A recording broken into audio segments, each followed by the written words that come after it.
There is a moment, usually quiet and almost invisible, when a person begins to believe that clothing might change their life. Not literally, not dramatically, but enough. but enough. Enough to alter how they walk into rooms. Enough to shift how strangers look at them. Enough to soften the distance between who they are and who they imagine themselves becoming. That belief is where most fashion mistakes begin. Not because the belief itself is foolish. It is deeply human. Humans have always wrapped meaning around appearance.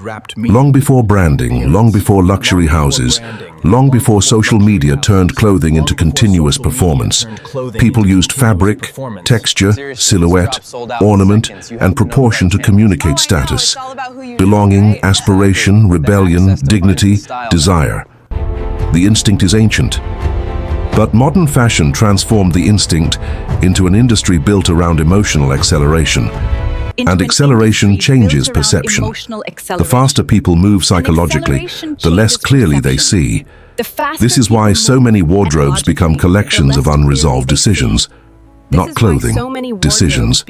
A jacket purchased during insecurity, shoes purchased during ambition, a bag purchased during loneliness, a coat purchased after watching someone else's life online and mistaking their aesthetic for their piece. Most people never pause long enough to ask what they are actually trying to buy. They assume the answer is obvious. Style, confidence, quality, elegance. But underneath those words is usually something far more fragile. Validation, belonging, recognition, relief. And fashion becomes dangerous precisely because it can imitate those things temporarily. A new garment creates emotional movement. For a brief moment, the mirror feels different. The body feels sharper. The future appears closer. The person walks differently for a week, sometimes two. Then the emotional charge fades, and what remains is either genuine connection to the object or quiet disappointment.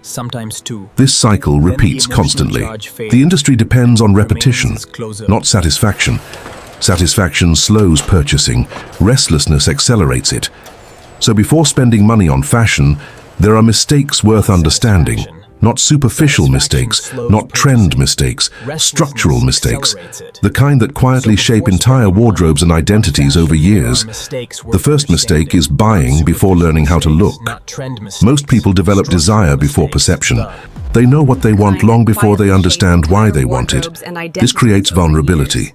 A person sees something repeatedly, a sneaker, a coat, a brand, a silhouette, and repetition slowly transforms familiarity into desirability. Eventually, the object feels important, not because the object earned importance, because the mind absorbed importance through exposure. This happens everywhere. Campaigns, films, influencers, street photography, luxury storefronts, music videos.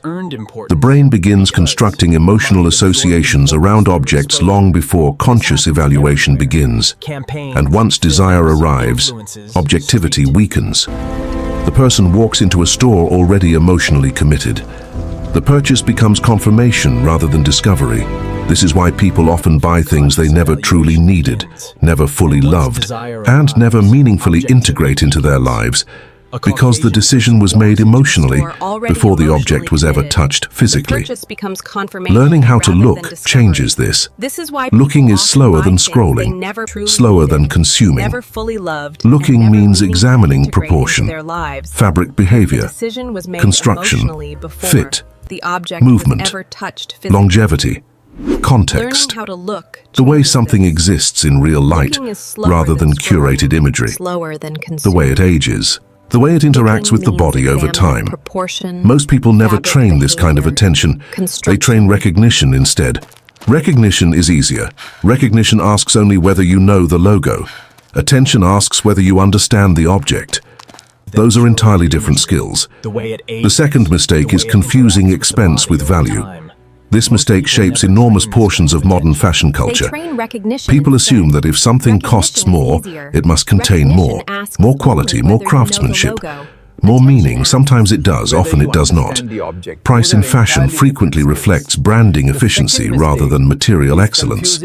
A luxury house with enough cultural authority can charge extraordinary prices for objects that are merely competent. The customer is not only paying for construction, they are paying for mythology, recognition, social signaling, association, status.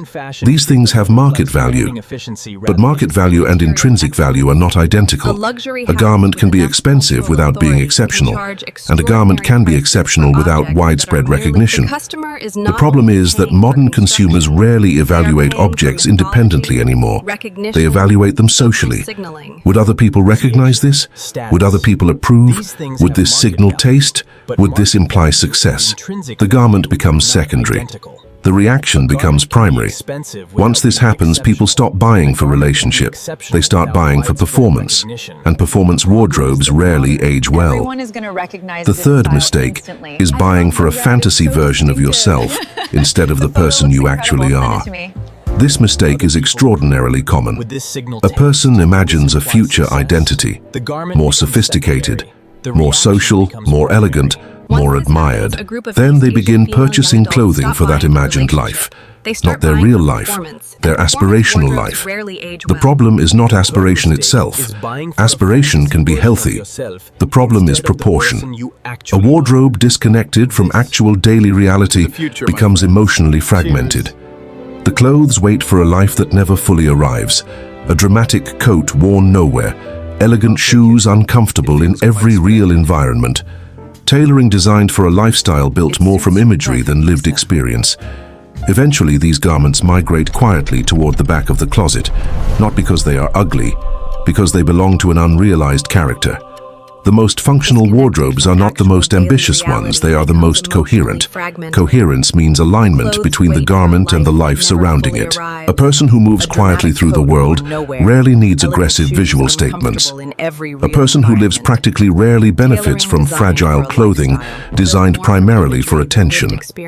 A person who values ease should not build a wardrobe around discomfort, simply because discomfort photographs beautifully. The clothing must belong to the life, otherwise it becomes costume. The fourth mistake is buying too quickly.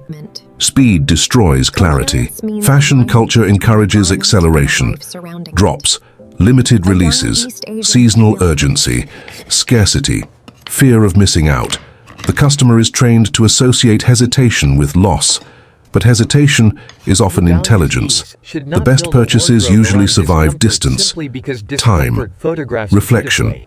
The garments that continue pulling at attention weeks later often matter more than the ones creating immediate emotional spikes. Immediate emotional spikes are frequently marketing reactions rather than authentic attraction. Real attraction deepens. It does not merely excite. This is why some people accumulate wardrobes full of emotionally loud pieces that become exhausting almost immediately. The object succeeded at stimulation. It failed at relationship. The fifth mistake is ignoring fit. No amount of branding compensates for poor proportion. A mediocre garment with exceptional fit often looks infinitely better than an expensive garment worn incorrectly, because the body always communicates before the label does.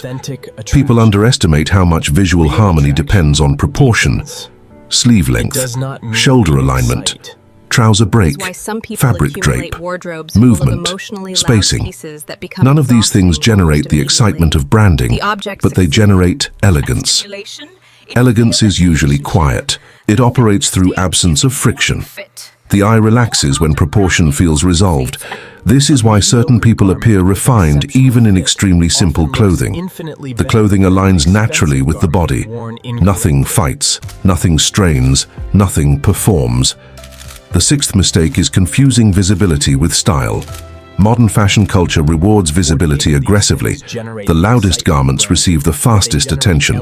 Bright logos, trend-driven silhouettes, statement pieces, visually explosive styling.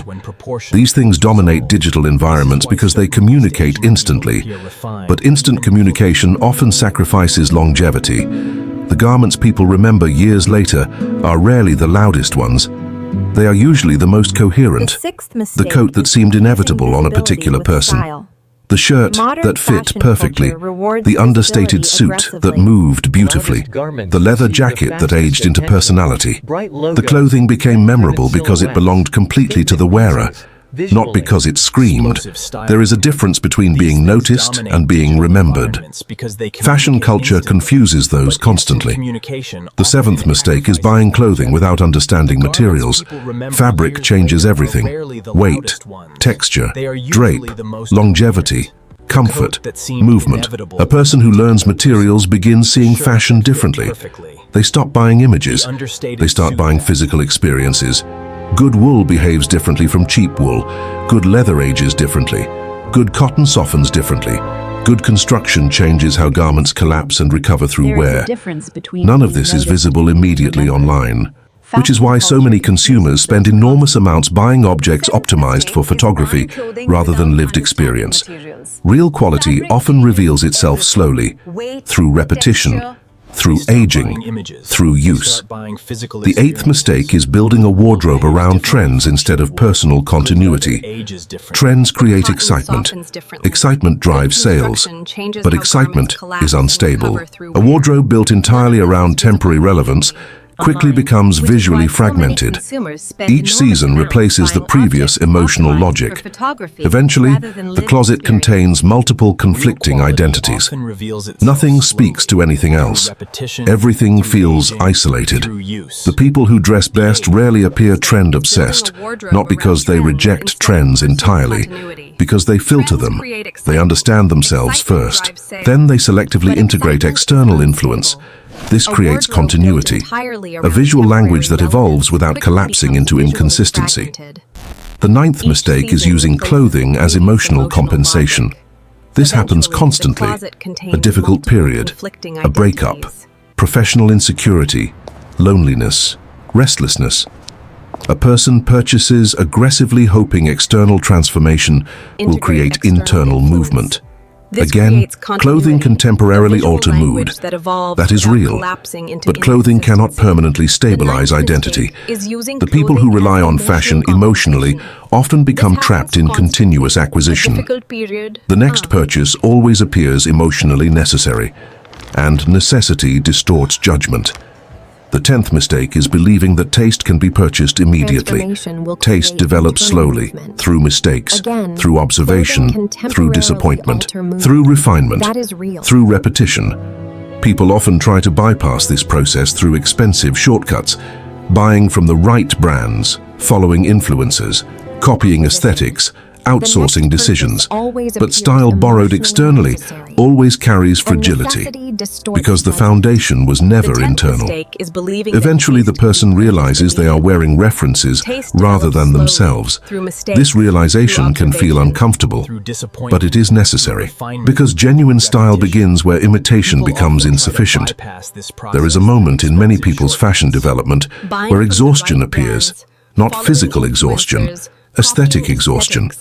The person becomes tired of performing, tired of chasing, tired of constantly recalibrating identity through consumption. This is often the beginning of maturity. The wardrobe contracts, purchases slow, attention deepens, objects become more meaningful, less disposable. The person stops asking, "Will this impress?" and begins asking, "Will this remain?" That question changes everything, because permanence requires honesty. An object capable of remaining in your life must survive beyond excitement, beyond novelty, beyond visibility. It must integrate, quietly, naturally, completely. The best wardrobes rarely emerge from massive spending. They emerge from accumulated clarity. A person learning themselves slowly through clothing, rather than trying to replace themselves with it. This distinction matters enormously.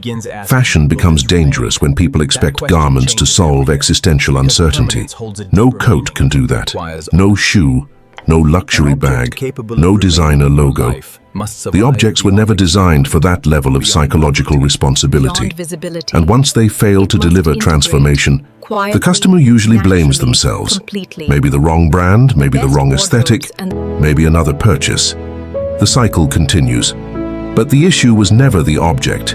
The issue was the expectation attached to it. The people who eventually develop truly compelling style usually stop trying to become someone else. That is the hidden turning point. They stop using fashion as disguise and start using it as clarification. Clarification simplifies everything. The unnecessary disappears, the loudness softens, the wardrobe begins supporting life instead of competing with it. There is extraordinary elegance in clothing that no longer asks for permission to exist. No visual anxiety, no desperation, no argument, just precision, fit, texture, relationship, presence. This is why some people wearing extremely simple clothing appear infinitely more stylish than others, wearing highly curated luxury outfits. The simplicity is resolved. The person inside it is settled. Nothing is trying too hard. Nothing needs immediate validation.